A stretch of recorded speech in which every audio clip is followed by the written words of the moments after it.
O nosso webinar começa precisamente às 17 horas. Então, sejam bem-vindos e perguntas, por gentileza, utilizem-se da barra no rodapé de QIA, de Question and Answer.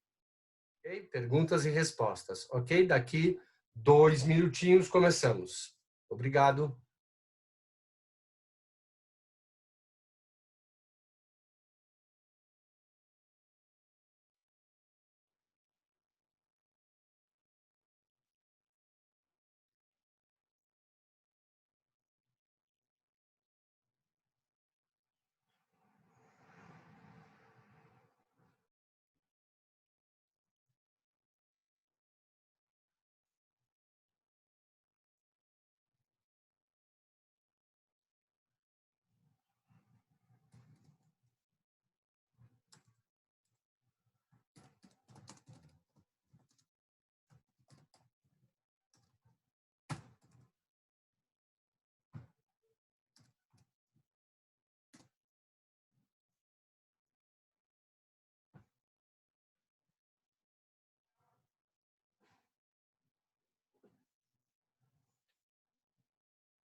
Olá, pessoal. Daqui 1 minuto começamos nossa live, ok? 17 horas em ponto.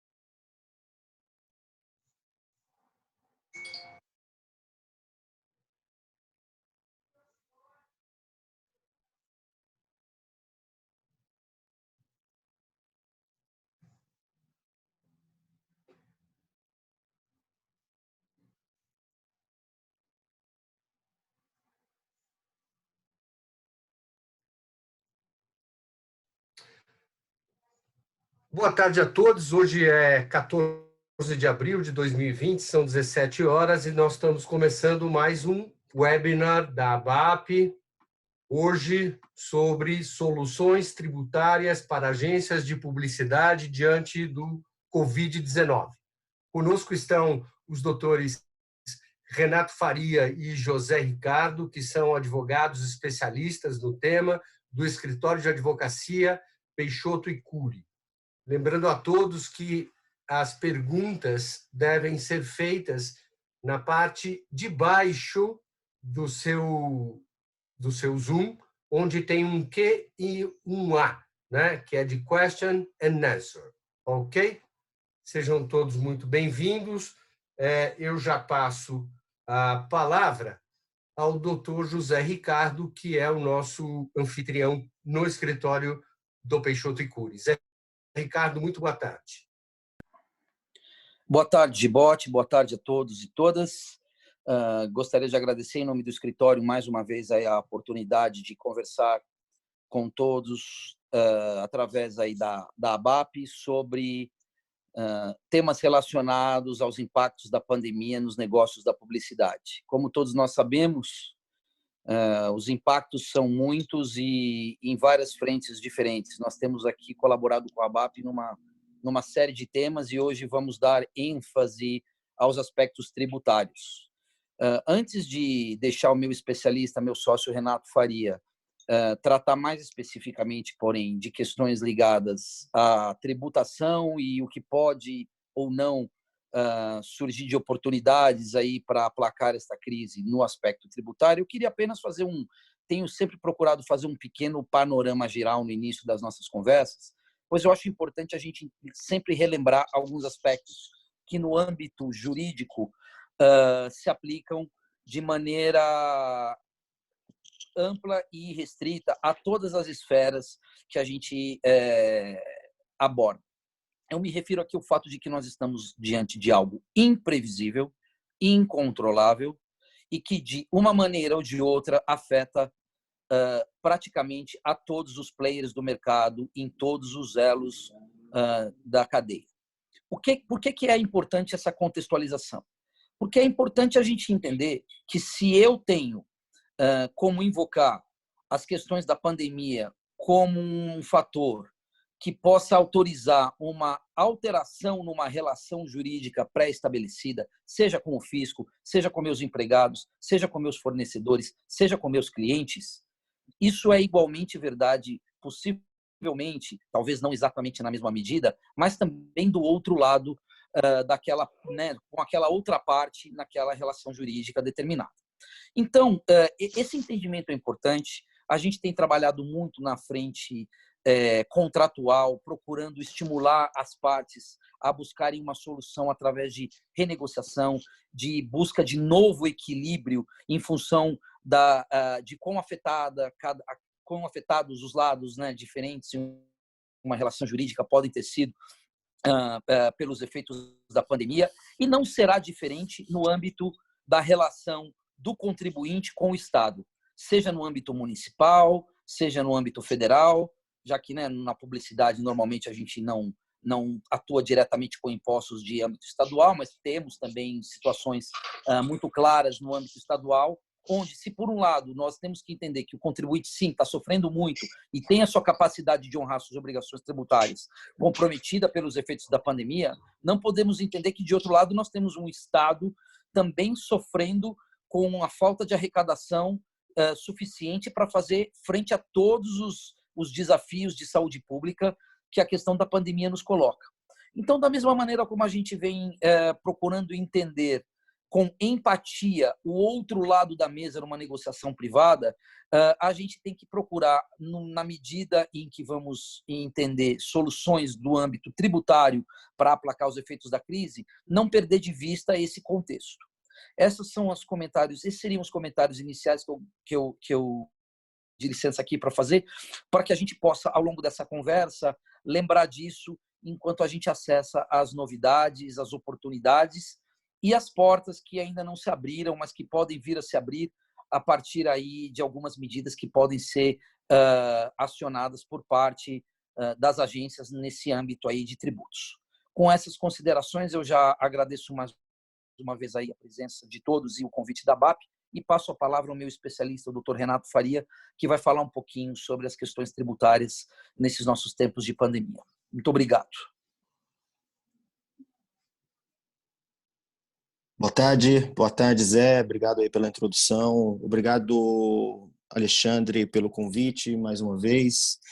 Em nome da BAP aí, agradecer essa oportunidade de estar aqui com todo mundo para discutir essas soluções tributárias aí para o enfrentamento do Covid.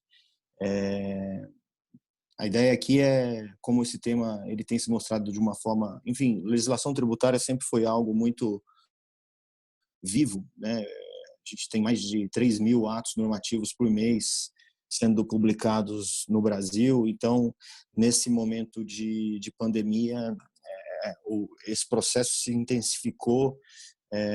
Hoje foi publicada uma lei nova, que eu já vou falar um pouco sobre ela aqui, ela nem está aqui na minha apresentação, ela está, mas na condição de medida provisória, ela já traz novidades, então, assim, realmente o assunto vem pipocando coisas todos os dias. Tá? Então, dentre as medidas que vêm sendo tomadas aí pelos governos de diferentes países para combate aos efeitos negativos da crise provocada pelo coronavírus, o que se observa é que tais medidas elas têm se dividido, e aí eu estou me valendo até de um estudo recente que o INSPER fez, avaliando um espectro aí de mais de 100 países. Essas medidas elas têm se dividido entre moratória, redução da carga tributária, diferimento de obrigação acessória, redução de encargos moratórios, devolução de tributos, isso já tem acontecido em alguns países, e outras medidas, né? Então, isso tem sido a tônica de diversos países, e quem aqui entre nós tem uma atuação mais abrangente, como são os cargos de quem é Latam, né, que cuida aí da América Latina, as pessoas possivelmente já estejam verificando essa movimentação em outros países aqui da América do Sul e da América Latina em geral. Tá? A estratégia mais utilizada em outros países tem sido a postergação do pagamento de impostos, mas essa ainda tem sido uma ferramenta utilizada de forma muito tímida aqui no Brasil, até o momento atual, basicamente aí pela União Federal, à exceção do Simples, né, das empresas que estão dentro do Simples, que o ICMS e o ISS também entraram. É óbvio que não tem como nós assegurarmos aqui se tem algum estado ou município que tenha decidido nesse sentido, mas ao mesmo na perspectiva aqui de São Paulo, e dos municípios mais relevantes, sei lá, nem o Bruno Covas nem o Dória sinalizaram ainda no sentido de postergar o pagamento de ISS, de PTU, né, de PTU de imóveis que não estão podendo ser utilizados, né, do ICMS, e são questões que já estão sendo largamente judicializadas, e a gente vai falar sobre um pouco disso daqui. Dentre as medidas adotadas pelo Brasil, e já pensando naquelas que se direcionam à indústria das agências de publicidade e propaganda, é óbvio que a gente teve muita legislação aí voltada para o setor elétrico, hoteleiro, transporte aéreo, importação de insumos para material hospitalar, tal, mas pensando aqui na nossa indústria das agências de publicidade, nós dividimos aqui a apresentação em 3 grandes grupos, né, até como uma forma de facilitar a visualização, em ordem crescente de relevância em termos de impacto na preservação do caixa. Né? Então, a primeira, que já subiu aí para vocês, ela trata da suspensão e prorrogação de prazos. Então, isso vai em linha com uma visão que o fisco tem das empresas cada vez com mais pessoas trabalhando em home office, sem toda uma infraestrutura para atender fiscalização, atender cumprimento de obrigação acessória. Ou seja, as empresas estão com menos braço para atender todas essas demandas, e o fisco também, né? O contingente do fisco tem se mostrado aí de forma reduzida. Então a gente vê aí prorrogação do prazo para entrega das principais obrigações acessórias aí do Simples, né, referentes ao ano calendário de 2019, elas eram para ser entregues, uma delas, o DAS, né, era para ser entregue agora no final de março, foi prorrogado para o final de junho, e a DEFIS, que era maio, foi para o final de junho. A Receita Federal prorrogou todos os atos administrativos para o final de maio. Isso tem um impacto muito grande, porque tem muitas empresas aguardando o retorno de pedidos na Receita Federal, e talvez o que a gente tem mais recebido como demanda aqui é habilitação de créditos para compensar com outros tributos federais. Então, pensando em agências de publicidade, quem teve aquela ação que discute a exclusão do ISS na base de cálculo do PIS da COFINS e que já transitou em julgado, mas depende da habilitação do crédito na Receita Federal, pode sofrer com isso nesse momento, onde esse crédito valeria mais do que ouro nesse momento, né? Então, nós temos um caso aqui no escritório, não é nem de uma agência de publicidade, é de uma indústria, mas que tem um crédito muito relevante de ICMS, em que ela decidiu entrar com mandado de segurança para obrigar a Receita Federal a analisar aquele pedido ou uma autorização do juiz para já utilizar um crédito que já transitou em julgado, né? Então, é uma medida que conversa com outras questões dentro do contexto tributário como um todo. CND federal foi prorrogada de 60, a validade de 60 para 180 dias, e pode ser prorrogada por mais 180 dias. Já esclareço que, ao menos aqui em São Paulo, não tem nenhuma sinalização com relação à prorrogação de CND municipal. O que as empresas estão fazendo é ajuizarem mandado de segurança para prorrogar a validade de CND municipal. Por quê? Porque pode ser que a empresa vai deixar de recolher o ISS, vai deixar de recolher IPTU, porque vai direcionar o caixa para outras atividades, né? para outras funcionalidades. No âmbito do FGTS também, ao mesmo tempo que tem uma prorrogação dos procedimentos de cobrança, tem também uma prorrogação da CND por mais 90 dias para aquelas que foram emitidas antes de 22 de março. Né? Então, isso que a gente tem aí de suspensão de prazo. Tá? Num segundo momento, tá, Gibote, se puder passar aí, a gente tem, em ordem de relevância, nós temos redução de alíquotas. Tá? Primeira delas aí, contribuições do Sistema S. Nós tivemos uma redução de 50%, válido aí de abril a junho. Se puder dar mais um clique, Gibote, por gentileza, que aí a gente tem o detalhamento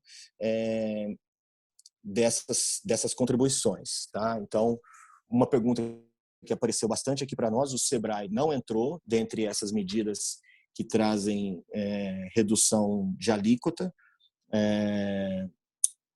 e esse é um ponto relevante. Né?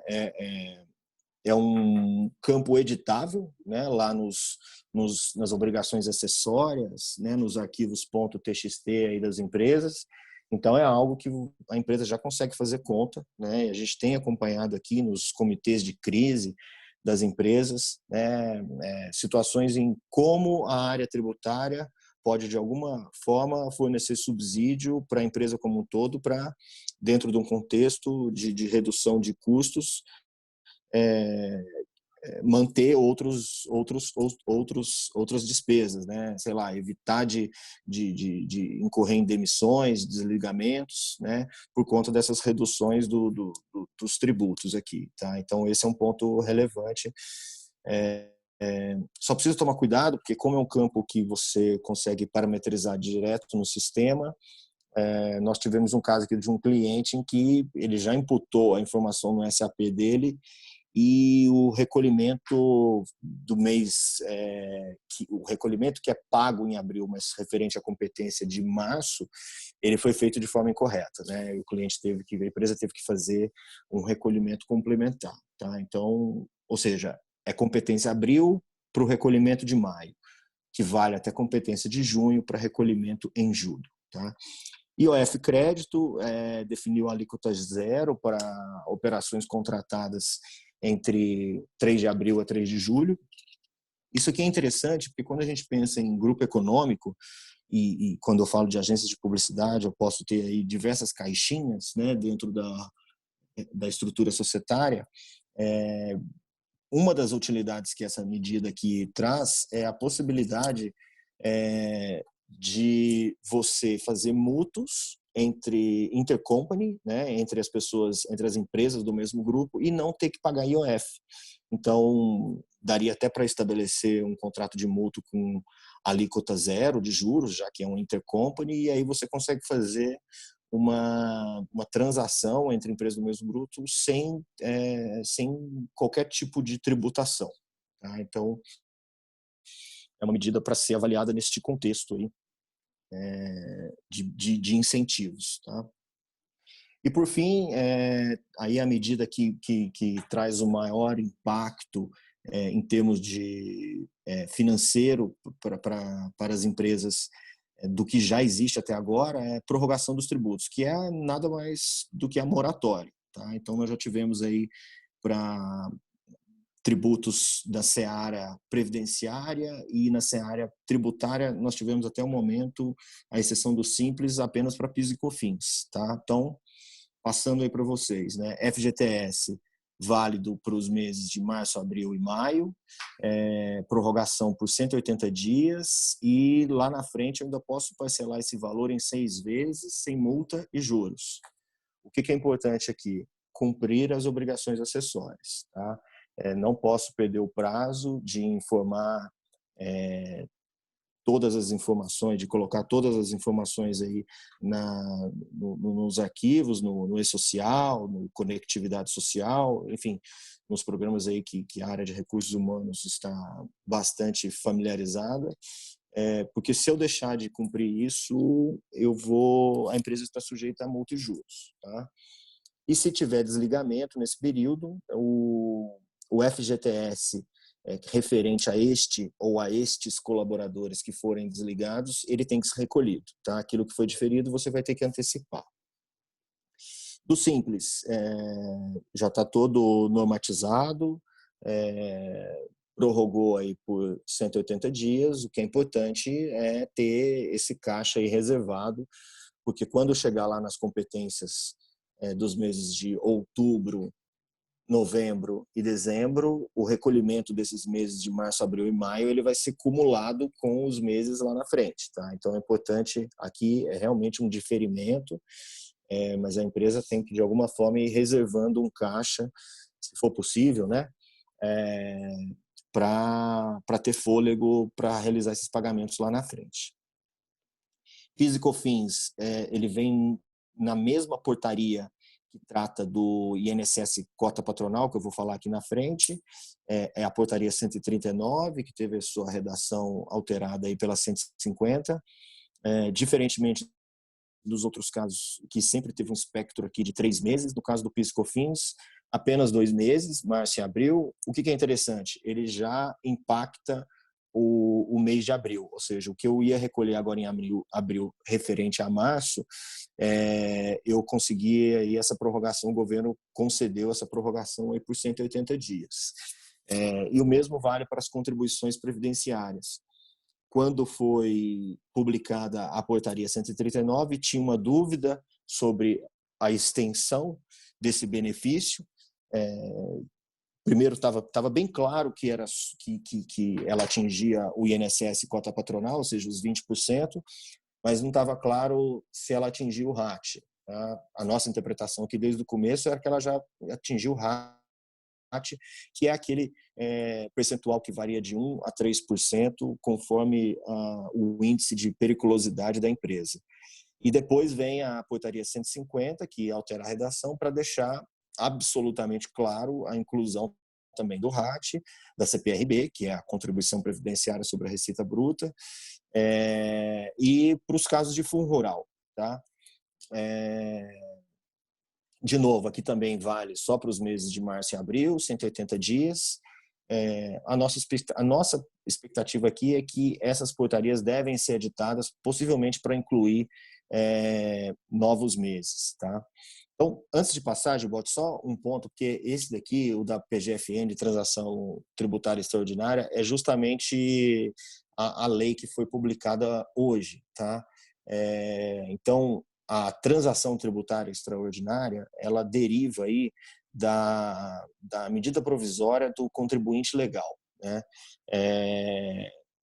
É um texto que tinha sido recentemente, aí, quando a gente passou o texto para o Alexandre, ele foi aprovado em votação remota pelo plenário do Senado, que é interessante também, e ele traz ali uma série de regras que nada mais é que, na prática, é um novo refis. Tá?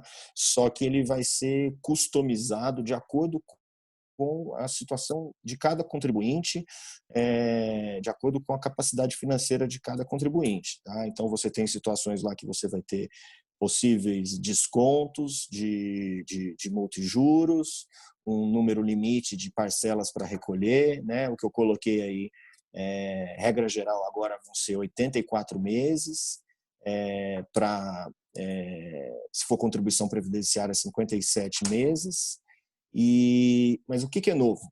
Tá? Então, aqui é importante para quem tem um parcelamento em andamento, para quem quer rolar essa dívida, enfim, é uma oportunidade, mas é um instituto novo, a transação tributária, mas ela, na prática, ela vai virar um refis.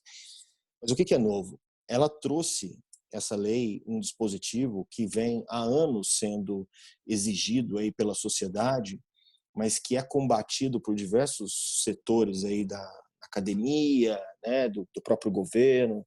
Ela trouxe um dispositivo que, nos casos de empate entre votação contribuinte e fisco no âmbito do CAF, o processo que tem uma exigência de recolhimento vai ser decidido de forma favorável ao contribuinte. Então, isso é uma novidade muito grande. Né? A gente tem, acho que vem ao encontro aí no momento que as empresas têm dificuldades financeiras, né? Dificuldades de enfrentar um processo de cobrança.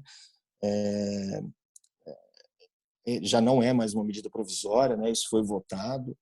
Teve muita gente que se manifestou de forma contrária, mas eu já tive a oportunidade de opinar em entrevistas aqui que o escritório participou, na verdade, um dúbio pró-contribuinte, né? Então, situações em que ficava um empate de 3-3, o voto de Minerva era sempre a favor do fisco, o contribuinte se via obrigado a ter que judicializar a questão, levar, enfim, discutir no judiciário, ter que depositar em juízo o valor da discussão, e isso, ou seja, você limitava a discussão só a um grupo de contribuintes que tinha capacidade financeira ou de depositar o valor em juízo ou de contratar um seguro, garantia, que nesses casos não costuma ser barato, né? Então, eu particularmente vejo com muito bons olhos, menos pela questão técnica, mas mais pela questão política, né? Porque o que a gente via era que os casos vinham sendo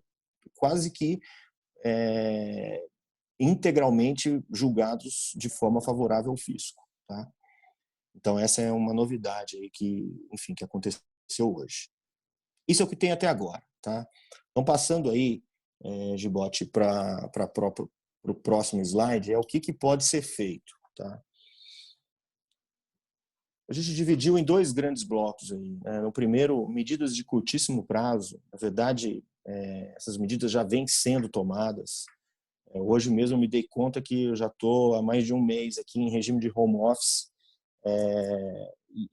e os resultados disso a gente já tem verificado junto aos nossos clientes, junto às empresas, como que a crise tem impactado a capacidade financeira das empresas, a necessidade de proteger e preservar o caixa. Então, o que tem nessas medidas de curtíssimo prazo? Então, desde o começo aí da crise do Covid, a possibilidade de judicializar a questão, ou seja, como o governo estava muito silente com relação a esse tema, e aí vem uma portaria que só concede moratória por 2 meses e só com relação ao PIS/COFINS, tudo bem, pegou o INSS, cota patronal, que é relevante também, mas ficou de fora o imposto de renda, a contribuição social, tem empresas que pagam IPI, ficou de fora, a gente não tem nada com relação a ISS, com relação a IPTU, com relação a ICMS. A única saída que tem para as empresas óbvio que nós tivemos clientes que simplesmente falam assim, não vou pagar os impostos e também não vou discutir judicialmente, porque eu acredito que lá na frente o governo vai enfim, trazer uma norma que vai regularizar tudo isso. Ok, é uma aposta, não nos parece talvez a atitude aí mais prudente, tá? Por quê?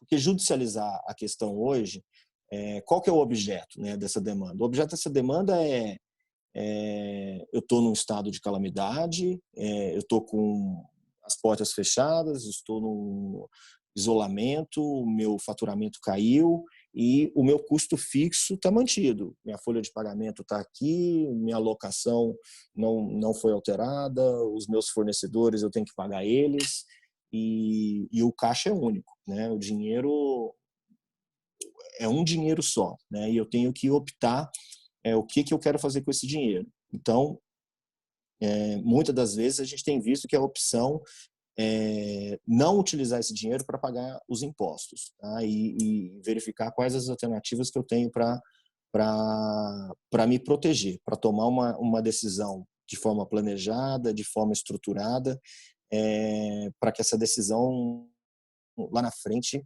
ela seja acomodada, né, superada a crise, mas ela seja acomodada sem maiores percalços dentro do cotidiano da empresa. Então, o objeto dessa demanda não é pedir o não pagamento dos impostos. Não, a empresa vai pagar. O que a gente pede nessa ação é para diferir esse pagamento. E quando eu falo diferir, é isso. Eu não vou pagar eles agora, mas eu quero pagar eles lá na frente, em 180, em 90 dias, mas sem a incidência de multa e juros. Então, esse é o benefício, esse é o objeto da demanda e esse é o benefício econômico que está por trás disso. Então, quando a gente avalia, será que vale a pena eu contratar um escritório para entrar com uma ação para judicializar essa questão? A conta que tem que ser feita é, quanto que eu devo de impostos? Faz uma conta de quanto que representa a multa, uma projeção de quanto que representa os juros. Tudo bem, a Selic está em queda franca nos últimos anos, pelo menos do que eu vi aqui no ano passado, em 2019, a alíquota média da Selic em 2019 foi 0,6 e nesse ano deve ser menor ainda. Mas só de multa eu já saio na largada com 20%. Então, é essa conta que tem que ser feita, além da questão de você poder utilizar o seu caixa nesse período com outras coisas que não o pagamento de impostos. Então, esse é o benefício econômico aí por trás dessa ação judicial. Nós já temos aí uma materialidade muito relevante de decisões. Eu tenho uma decisão relevante e recente do Tribunal de Justiça aqui de São Paulo, que derrubou numa tacada só 6 liminares, ou seja, um resultado desfavorável. Eu tenho uma decisão desfavorável da Fiesp, mas eu tenho decisões favoráveis no Tribunal, ou seja, já em instância de tribunal, no Tribunal Regional Federal lá em Brasília. Eu tenho diversas decisões de primeira instância aqui no estado de São Paulo, no estado de Minas Gerais. Eu diria que o cenário está bem meio a meio, né? Então, a gente continua indicando a judicialização dessa questão como um caminho número 1, porque você ter uma decisão judicial que ampara a decisão da área financeira e da área administrativa de uma empresa é melhor do que qualquer outra solução, né? Então, quais os cenários que a gente desenhou aí? Se você tem uma liminar, você tem a preservação do caixa, então você está tranquilo, né? Mesmo se você entra com a ação, mas não consegue eliminar, você sai da condição de inadimplente e passa por uma condição de litigante, né? Não é que você simplesmente chutou o balde e falou assim, não vou pagar imposto coisa alguma. Não, é que você analisou a questão, judicializou e pediu o aval do judiciário para que aquela sua decisão seja embasada nesse sentido, né? Então, só nessa perspectiva também já é interessante. E na eventualidade de você obter a liminar e ela vir a ser cassada, por exemplo, em segunda instância, ainda resta a possibilidade da empresa pagar os impostos sem a incidência de multa dentro ali do período de 30 dias, né? Ou seja, você, de alguma forma, você conseguiu um fôlego, né? O que a gente tem colocado aqui como o objetivo maior primeiro, né, me dê o diferimento até o final do estado de calamidade pública, que pelo decreto legislativo é até 31 de dezembro de 2020. E aí, subsidiariamente, a gente pede para que essa moratória seja de 90 dias. Tá? Então, esse é o cenário de como que o assunto tem caminhado aí, no judiciário. As empresas, nem todas as empresas, às vezes, têm um apetite de judicializar a questão. Então, dentro desse contexto de medidas de curtíssimo prazo, olha, não vou pagar os impostos, um cenário que a gente tem trabalhado também com os nossos clientes e aí dividindo com vocês de novo, né, uma análise individualizada da situação da empresa, né, analisar as opções e alternativas de parcelamento, para que essa decisão, de novo, seja feita de forma planejada, estruturada, entender eventuais parcelamentos que estão em vigor naquela empresa, quais tributos que a empresa pretende não pagar, né? É federal, eu tenho um caminho, é municipal, eu tenho um caminho, é estadual, eu tenho um caminho. Ter um olhar crítico para os tributos que são retidos na fonte dos empregados, né? Tendo em vista aí o risco de caracterização de apropriação indébita. E também tem um olhar crítico também com as recentes decisões aí do STJ, que, pelo menos no caso do ICMS, aqueles casos em que se caracteriza o que eles chamaram de devedor contumaz, que isso pode te caracterizar crime, né? Então, é um cenário a ser analisado.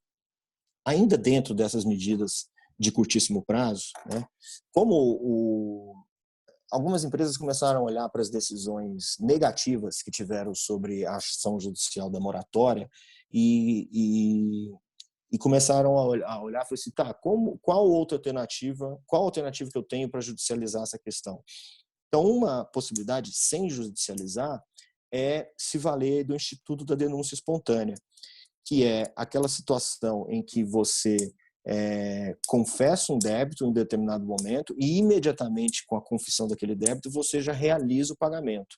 E aí, como você adota um procedimento de forma espontânea, antes de qualquer procedimento de fiscalização por parte do fisco, você consegue se valer aí do que é chamado de Instituto da Denúncia Espontânea, que já é um tema totalmente pacificado, objeto já de recurso repetitivo no âmbito do STJ,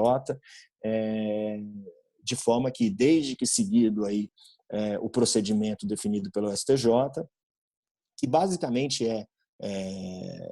a retificação das obrigações acessórias tem que ser acompanhada do pagamento dos tributos, é possível você, de forma tranquila, não pagar os 20%. Né? O que é a complexidade que está por trás disso daqui? São as obrigações acessórias, ou seja, entender que não é só a questão da DCTF que você tem que preocupar, você tem todo um contexto de outras obrigações acessórias, EFD, ECD, que essas informações, como elas são todas eletrônicas hoje, de alguma forma elas se cruzam. Então é esse o trabalho que tem que ser feito aqui. E o que está por trás disso também? No primeiro bloco lá no slide anterior, quando a gente teve prorrogação de cumprimento de obrigações acessórias, uma das que foram prorrogadas aí pela Receita Federal é a entrega da DCTF e da EFD contribuições, ou seja, num pacote só prorrogou a entrega de obrigações acessórias onde a empresa confessa quanto que ela tem de débito. Então, como isso daí foi prorrogado, eu tenho um caminho aí muito claro de me utilizar, sem entrar com ação, de me utilizar do Instituto da Denúncia Espontânea, de forma que lá na frente eu vou pagar um imposto sem incidência de multa. Né? Então é algo para ser analisado também. Passando aí para as medidas de curto, médio e longo prazo, tá? Prazo em dobro, né? Pelo que eu estou vendo aqui como ficou. O que a gente tem visto? De novo, nem todas as empresas estão com apetite para entrar com ação, né? Ter mais um contencioso para discutir o assunto. Então, uma medida, e aí para quem não conhece, né, a gente já falou isso aqui em outras oportunidades aqui com a BAP, mas, enfim, quem não colocou em prática, pelo menos essa daqui do levantamento de créditos tributários, essas duas medidas aqui, pelo menos o INSS, PIS e COFINS, né, créditos de PIS e COFINS, essa é a hora de tirar isso da gaveta, né, e implementar essas oportunidades. São temas que foram discutidos no STF, no STJ, pela Receita Federal nos últimos 15 anos. E hoje o cenário já é muito confortável, né, com decisões sólidas do STF em repercussão geral, do STJ em recurso repetitivo, soluções de consulta do COSIT da Receita Federal, que é a instância máxima aí da Receita Federal. Então tem que usar. Tem que se valer disso, não tem risco, né? Tem softwares específicos que mapeiam com altíssima eficiência essas informações e que permitem gerar economia relevante no curto prazo, sem malabarismo, sem ação judicial e tudo dentro dos limites da lei. Né? É um trabalho que você consegue mapear ali o que é sinal verde, o que é sinal amarelo, o que é sinal vermelho. Né? Se você vai no sinal verde, é algo que é justamente isso que eu estou trazendo aqui. Né? São temas que a própria Receita Federal já concorda, que você não tem que pagar imposto de, por exemplo, INSS sobre determinados valores. E o que a gente vê é que o SAP, a folha de pagamento das empresas, elas estão parametrizadas de uma forma que o INSS é recolhido sobre esses valores. Tá? Você pega aí, principalmente empresas que tiveram um turnover muito grande nos últimos anos, eu te falo com segurança, tem um caminhão de dinheiro em cima da mesa para ser utilizado. Né? Então é algo que tem que ser visto. Caso do PIS e COFINS, STJ decidiu aí nos 2018, se eu não me engano, bateu o martelo no que você pode tomar crédito de PIS e COFINS sobre determinados insumos, né? Óbvio que a decisão foi um pouco abrangente, mas é o momento, né? A gente tem visto empresas que estão querendo ter uma postura mais arrojada nesse momento para, enfim, gerar economia e gerar eficiência tributária dentro da empresa. Então, é o momento de utilizar. Ação judicial, eu comentei já, né, sobre o ISS da base de cálculo do PIS e da COFINS. Quem não entrou, eu recomendo fortemente para entrar. E aí, em termos de estratégia processual, você pode entrar com mandado de segurança, que se você perder lá na frente, não tem condenação em verbas de sucumbência. Ou seja, o prejuízo, ele só não é zero porque você tem a custa judicial no começo. E óbvio, né, os honorários do escritório ou do advogado que for ajuizar a medida para você. Mas é importante entrar com essa medida porque você crava a prescrição.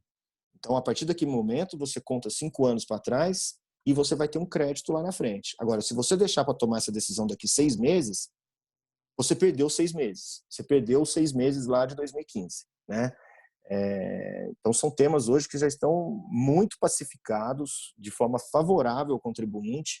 E como você consegue estabelecer uma estratégia processual que não gera risco, como é o caso do mandado de segurança, você pode até abordar outros temas, por exemplo, temas que ainda não têm um prognóstico tão definitivo, como o caso de PIS/COFINS sobre receita financeira, é válido também. O cenário que estava um pouco desfavorável ao contribuinte começou a mudar de uns tempos para cá. Então, é algo para apostar também, né? Dentro desses trabalhos de levantamento de crédito tributário, no que eu falei lá de sinal verde, amarelo e vermelho, o sinal amarelo é um cenário que normalmente a gente não recomenda a utilizar e compensar diretamente no e-social. É um cenário que a gente recomenda, assim, ó, entra com ação para discutir esse pedaço, porque ele é altamente favorável, mas ainda não bateram o martelo. Então, é um desdobramento desse trabalho também. E, por fim, né, é interessante verificar que nesse período de coronavírus, esses dias eu ouvi, né, o que provocou a digitalização da sua empresa nos últimos anos, né? Se foi o blockchain, se foi a economia digital, se foi um CTO, né? E a pergunta que mais apareceu, que provocou a digitalização das empresas, foi o coronavírus, né? Então, é interessante mostrar que se dentro do coronavírus, as empresas, um trabalho que a gente sempre sugeriu e está sendo muito provocado agora é a realização de planejamentos tributários, né? A gente teve um caso aqui de uma empresa em que nós reestruturamos o modelo de negócio dela com segregação das atividades e só isso já gerou um fôlego suficiente aí para a empresa enfrentar até o resto desse ano. Então, foi muito interessante. Você tem outras ferramentas à disposição, né, como o caso de utilizar prejuízos fiscais, né, fazer uma incorporação. Esse é o momento. Eu acho que esse é o momento para ver isso. Bom, gente, eu acho que eu falei um pouco rápido aí. Eu acho que o combinado era deixar um espaço para perguntas e respostas. Eu fico à disposição. Alexandre, mais uma vez, obrigado. Obrigado em nome da ABAP. Maravilha, doutor Renato, muito agradecido pela firmeza e franqueza na condução desses temas que são muito difíceis, né? Eu queria que o doutor Zé Ricardo fizesse mais alguma consideração, mas antes do Zé, eu queria dizer que a gente tem algumas perguntas aqui. O Luiz Felipe Sá já fez uma pergunta sobre o ISS, que o doutor Renato respondeu ali. Por enquanto, Prefeitura e Governo do Estado não sinalizaram nada afirmativo, assim. Doutor Renato, você acha que essa é uma decisão muito mais política do que jurídica administrativa? Sim, com certeza. Nesse meio tempo, o que teve aqui no município de São Paulo foi uma lei que incentiva a transação tributária, que é também uma espécie de refis municipal, mas em termos de prorrogação do recolhimento do ISS, não teve nada, tá? Então, pelo menos nós temos aqui já casos no escritório em que a opção da empresa foi por ajuizar uma ação, né? E aí, Perfeito. o que é importante é trazer a realidade da empresa.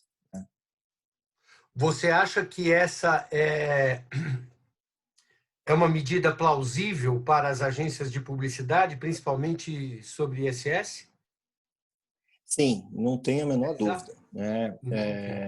É totalmente plausível, enfim, porque as empresas, o que a gente percebe é que está ocorrendo uma a gente viu aí campanhas que foram totalmente canceladas, clientes das agências que estão renegociando contratos, que estão pedindo prorrogação no pagamento das faturas, que estão pedindo um desconto. Então, quanto mais a empresa consegue falar assim, eu tenho um compromisso de preservar os postos de trabalho, mas eu estou sofrendo uma perda da capacidade financeira, é esse tipo de argumentação que vai sensibilizar o juízo, né? Então, ele é quase mais importante do que a argumentação jurídica. Maravilha. Mais uma pergunta da Débora Dayana Portes. Ela pergunta: os impostos retidos 8045, 1708, 5952 também podem entrar nesse processo? Bom, o que ela está perguntando aqui, na verdade, é o IR-fonte. E são os casos de autorretenção.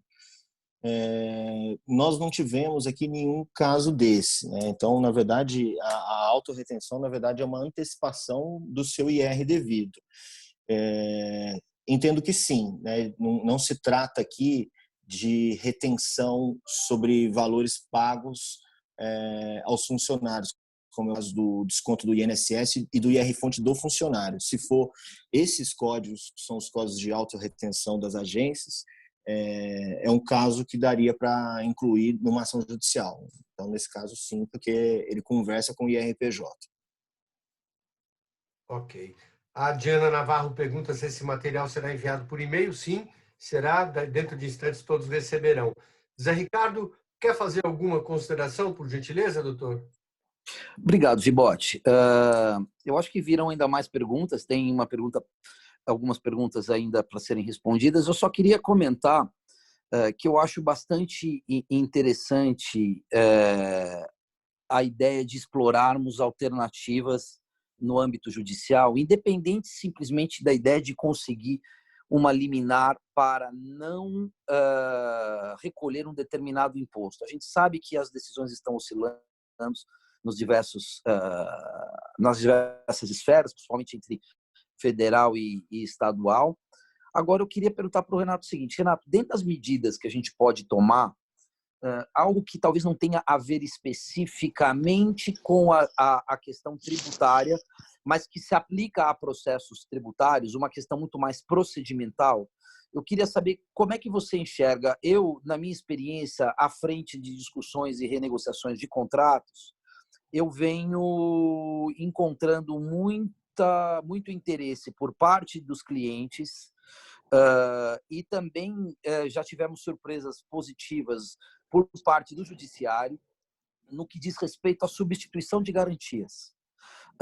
Até a chegada da pandemia, a gente vivia um momento no posicionamento dos juízes, e aí eu me refiro à minha experiência maior no âmbito das varas cíveis, né, ligadas a questões empresariais. Eu queria entender um pouco a visão do Renato no que diz respeito à justiça federal e mesmo à justiça estadual com relação a questões tributárias. Mas no âmbito do cível, eu tenho visto uma clara flexibilização por parte do judiciário em um tema que não era muito bem visto, que é a substituição de garantias. A possibilidade de você trocar dinheiro depositado ou penhorado numa conta corrente por outros tipos de garantias, às vezes disponíveis dentro do leque de opções do empresário. Um exemplo clássico são os imóveis. Os juízes tinham uma dificuldade muito grande de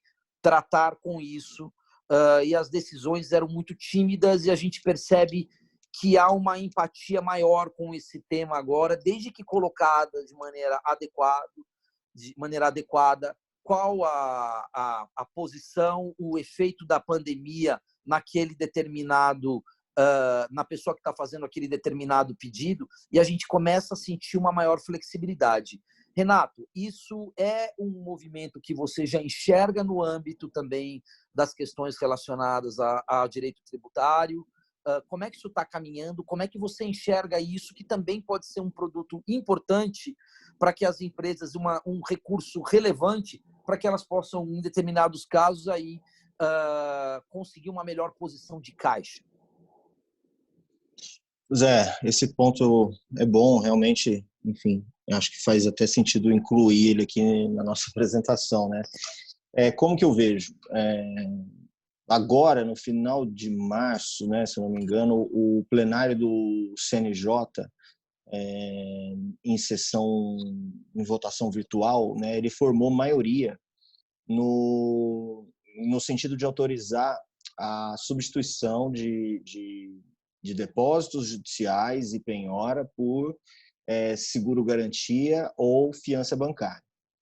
Embora isso já fosse tecnicamente possível, né, e a gente tem histórico dessas situações acontecerem no passado, essa definição do CNJ, ela vem aí em tempos de crise, né, originada aí pela pandemia, como um grande facilitador nos procedimentos para materializar essa substituição, tá? Então, nós mesmos já no início agora de abril, nós já pleiteamos a substituição de depósitos por apólices de seguro garantia, o que é sensibilizado aí não só em razão dessa posição do CNJ, né, mas e demonstrando também o enfrentamento da dificuldade de caixa das empresas. Então, sem sombra de dúvida, essa é uma alternativa no leque aí de possibilidades que permite uma injeção de caixa na empresa, né? Num dinheiro que está parado lá, você continua tendo a suspensão da exigência. Isso vale para tudo, tá, gente? Isso vale para contencioso civil, trabalhista, tributário, né? Então, aqui no âmbito tributário, você, ao mesmo tempo que você permite uma injeção de caixa na empresa, você também não enfraquece a sua discussão e ela continua com a suspensão da exigibilidade do crédito e, principalmente, né, com a CND, ainda que positiva, mas com efeito de negativo. Doutor Renato, sabendo que os nossos amigos publicitários não são tão versados nos temas tributários, se eu pegar essa apresentação e mandar direto para o meu contador, eu posso não ter um advogado, mas certamente qualquer agência de publicidade tem um contador. Se eu mandar essa apresentação para um contador, ele vai conseguir me atender? Ou eu vou ter mesmo que buscar um advogado? Olha, Gibote, a maioria dos pontos aqui, eles são já auto-aplicáveis, né? O caso do FGTS, por exemplo, a prorrogação, né? Pensando aí na primeira parte, é algo que vai vir implementado direto via sistema, dentro do manual. Os casos das contribuições do Sistema S, isso é importante ter um cuidado, né? Mas a planilha que está aí, a tabela, ela está bem, no slide anterior, ela está bem detalhada. É só ver quais as contribuições que aquela empresa paga, fazer a conta, porque não significa que você vai ter redução de 50%, né? Eu tive um caso aqui de uma empresa que ela pagava 5,5, ela vai passar a pagar 4,25, né? Então, porque nem todas as contribuições dela tiveram uma redução. Os casos que importam prorrogação no pagamento de tributos, talvez tenha alguma peculiaridade, que a gente tem visto que os nossos clientes têm alguma dúvida de como implementar, mas também nada que uma conversa de 30 minutos não resolva tudo, tá? Agora, nas medidas que precisam ser adotadas, né? Eu vou entrar com ação, quero estudar um parcelamento, quero me valer da denúncia espontânea, quero levantar crédito. Esses sim são trabalhos que nós reputamos aí como mais complexos. e que vai envolver não só a contabilidade, mas vai envolver o jurídico, possivelmente um escritório de advocacia, o financeiro vai ser envolvido. Então, acho que nestes temas são temas que eu acho que precisa ter uma cautela especial. Do ponto de vista de cenário, você imagina que, terminado todo esse caos, nós vamos ter um excesso de judicialização lá na frente? Não tenho dúvida, nós já estamos com excesso. Na primeira semana a gente já estou com um mês, tá? Assim, na primeira semana a gente já falávamos em 200 liminares. Certamente eu já tenho mais de 2.000 ações ajuizadas com relação a esse tema. Então, sim, e isso porque eu estou falando no judiciário que está trabalhando em regime de plantão, as publicações não pararam, os prazos processuais estão suspensos, mas não pensem que nós aqui no escritório de advocacia estamos parados, muito pelo contrário, porque as publicações não pararam, né? Então é como se a gente estivesse em vida normal aqui no contencioso. Sim, tem bastante coisa aí, tem bastante coisa sendo judicializada. Tá. Eu tenho mais uma pergunta aqui do Mário Oliveira. Temos alguns parcelamentos em andamento, INSS Simples Nacional. Consigo, nesse momento, renegociá-los diretamente ou precisamos judicializar esta solicitação? Não, consegue diretamente. Simples Nacional, eu realmente não tenho aqui de cabeça exatamente como funciona, mas consegue se valer, né? Talvez você tenha que desistir do parcelamento que está vigente, habilitar um novo, empacotando novos débitos, e aí neste movimento você tenha que pagar um pênalti aí de 10% do valor da dívida, né? Então é uma conta importante que tem que ser feita. Essa é a decisão planejada, estruturada que tem que analisar aí dentre as opções que existem hoje. Ok. O Joaquim Ferreira da Silva Filho faz uma pergunta sem complementar muito. Ele pergunta sobre duplicidade de impostos. Isso está acontecendo?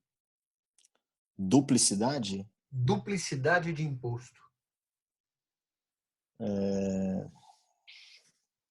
Não sei exatamente o que Joaquim, por trás. depois você formula um pouco melhor a sua pergunta, por gentileza. Tem uma outra pergunta, que é mais uma afirmação do Rodrigo Toledo, sobre a relação com o SEMP, que não é necessariamente uma questão tributária, e eu vou responder aqui pela BAP. Esse tema das regras do SEMP está em discussão, tem uma assembleia para ser realizada agora no final de abril. Assim que a gente tiver alguma novidade, a gente comunica a todos. Mas o SEMP tem como normativa, né, ser um pouco mais rigoroso. Então, esse tema aí que ele coloca de produção de audiovisual e também de quinais, esse eu acredito que dificilmente vai passar. Tá bom, Rodrigo? Alexandre, só voltando aí na pergunta do Joaquim, né, tentando ver como que ela pode ser aplicável aqui para nós, né, principalmente, né, na indústria de live marketing, nós tivemos aí uma decisão, uma solução de consulta da prefeitura, em que